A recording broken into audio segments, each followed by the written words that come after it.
Howdy folks, I want to welcome you to the campfire, a place where we can just sit and tell a story or two, and we can ponder on the unusual and mysterious things that occur out here in the wild. I'll tell you some of my stories, and well, you can tell me some of yours. This is Clay Steele. Come join me around the campfire here beneath the stars. Grab a cup of coffee or a cold drink, and let's talk about our stories. Can't wait. Hey, there you are. You come to see us over at the campfire. Boy, I'm glad. Got some more wood. Let's throw her on. Get yourself something to drink over there. There's a pot of coffee, and there's some cold drinks over there in the creek. Get what you need. Come sit down. I got to tell you this story I heard. This was a guy that passed through about 2 weeks ago, and he told me this story, and I've been itching to tell it to somebody.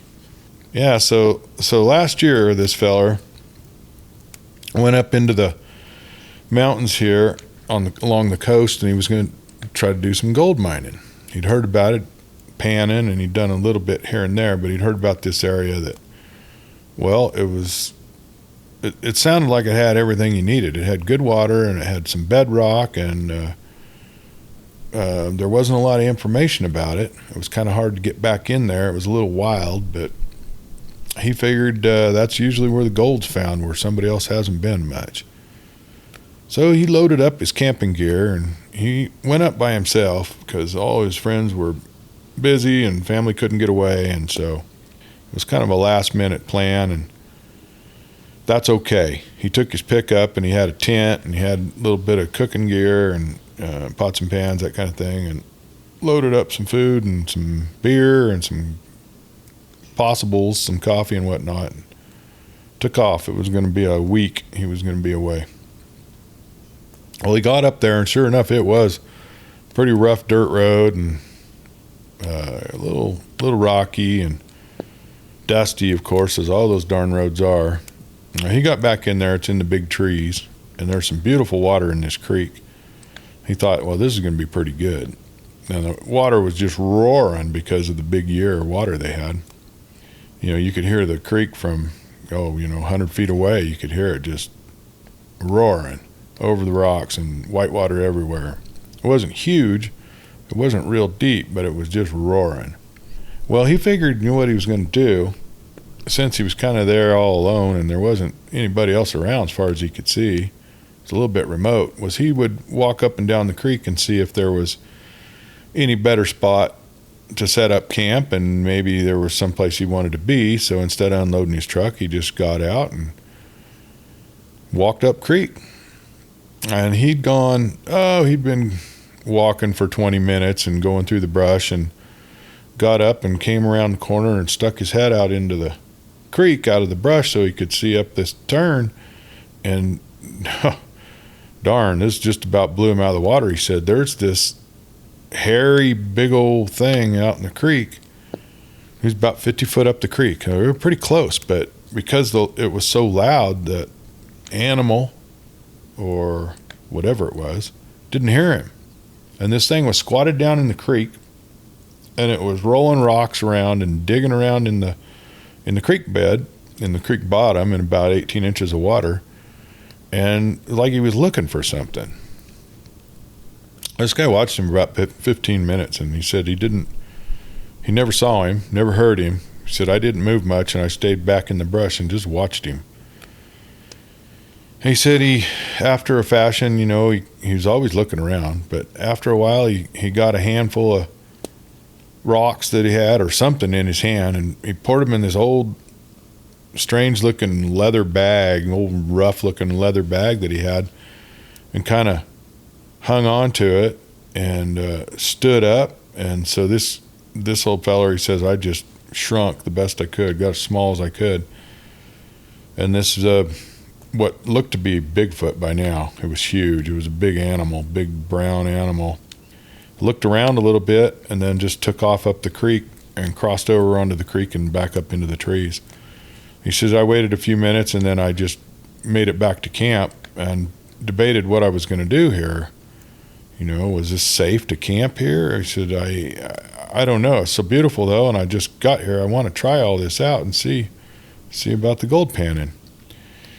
So he decided to set up camp back where he was, a bit downstream, he thought that would be safe enough. He went down and he got his tent out, and he got his kitchen gear all set up, and he got his pan, and he went out and he went downstream and panned for a while, and then he came back up, had a little something to eat, went upstream, panning for a while, and he found a little bit of color here and there. Nothing huge, but it looked interesting. Like, the part of the problem was the water was roaring so hard, so he figured if he just found the right area and the right little spot, there's bound to be gold there.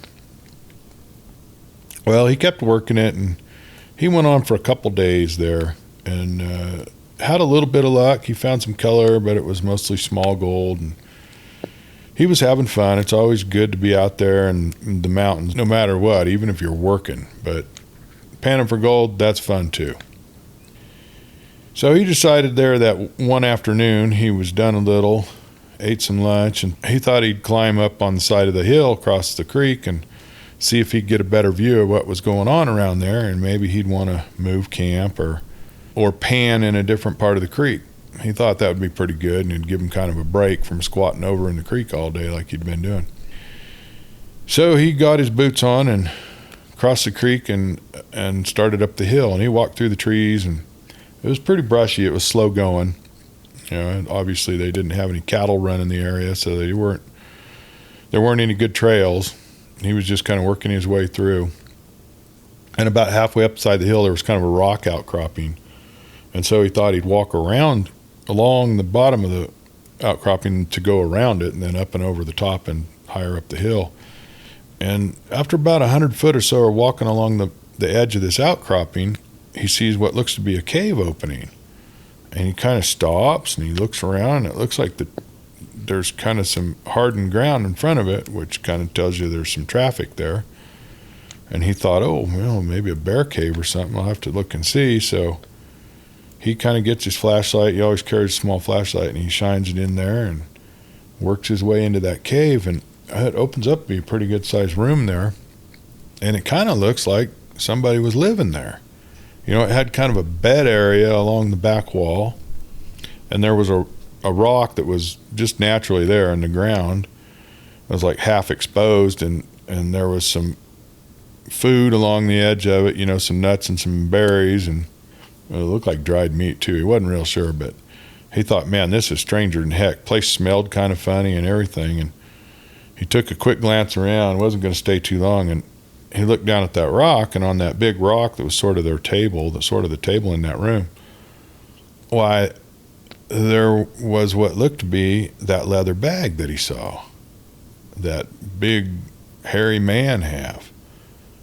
And he looked around, and there's some obvious gold nuggets there sitting on top of that rock by that bag, and there's a couple of pretty blue and a red stone there as well. And he didn't know what they were, but they were pretty special. It was somebody's collection. He thought, well, gosh darn, I'm going to take these.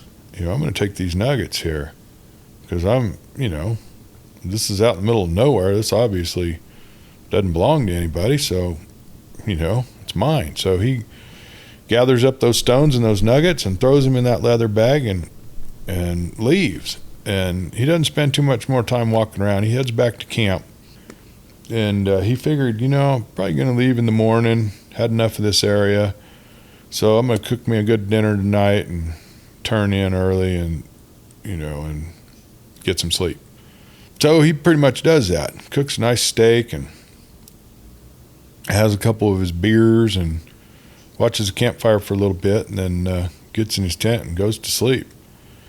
And it wasn't but about 11 o'clock, and he woke up to the god-awfulest noises going on. There's screaming and just bellowing and crashing around in the trees, just over by the creek, not too far from his tent.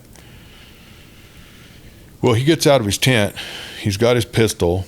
He doesn't know what he's up against. Not enough moon to show him. His flashlight doesn't show anything, but there's all kinds of noise going on. And the worst part is now, whatever it is out there in the trees is throwing rocks at him. Good-sized rocks, rolling into the camp or hitting the trees, coming toward him. One of them hits the back of his pickup truck. Well, he's a bit frightened now. He's not sure what's going on, but, it's like he feels threatened. So he fires his pistol in the air. It kind of quiets down and sort of puts the slow down on that there noise going off in the trees. So he decides he's getting out of there. He breaks camp in a hurry, folds up his tent, throws it in a bag, grabs his cooking gear, throws what water he's got left on this fire pit, because, that's the way you're supposed to do it anyway. And there's still a whole bunch of bellowing and noises out there in the trees, and he's not real sure, but he's kind of thinking what might be going on is that bag that he found is kind of coming together in his head. So he gets that bag off the tailgate of his truck and he holds it up and he shines his flashlight on it. He holds it up there above his head for 10 seconds or so and walks over there to by his fire ring where there's a tree, and he hangs it up he kind of throws it up over the limb of the tree and backs away and gets all his gear and throws it all in the back of the truck, slams the tailgate, jumps in and fires it up, and another rock hit the side of the truck. He put that thing in gear and he left out of there. He told us that he hadn't been that scared in quite a while, and he's a grown man. As he was driving away, he had plenty of time to think. He got several hundred yards away and he was, he wasn't being followed. He didn't see any lights, but he wasn't going to pull over. He was just going to keep going. So he took it all the way to the highway, and once he got to the highway, he was so shaken and so wide awake now, even though it was about midnight, he decided he was just going to drive home. So he did. And then it was a while later when he told us about this. So he had some time to think about it. And he said, it's kind of the way it's always been. He said, I was a thief. I was a thief that day. I became a thief. He said, I'm not normally a thief. He said, but I was. And he said, and so it was fair that whoever I stole from was going to make me pay for that. It was a crime. And it was strange as he didn't really have a problem with that. He knew it was wrong, but at the time he didn't think that there'd be any repercussions. And that's kind of the story here, folks. You see, if you live clean, you can keep your head up and you don't have to worry about repercussions. If you live dirty and low down, well, you always got to look behind you, and then sometimes karma's going to get you. And I guarantee you that ain't worth it. So, folks, the moral of the story is, please live clean, keep your head up, because I want to see you next time here at the campfire, where you're always welcome. Till then, this is Clay Steele.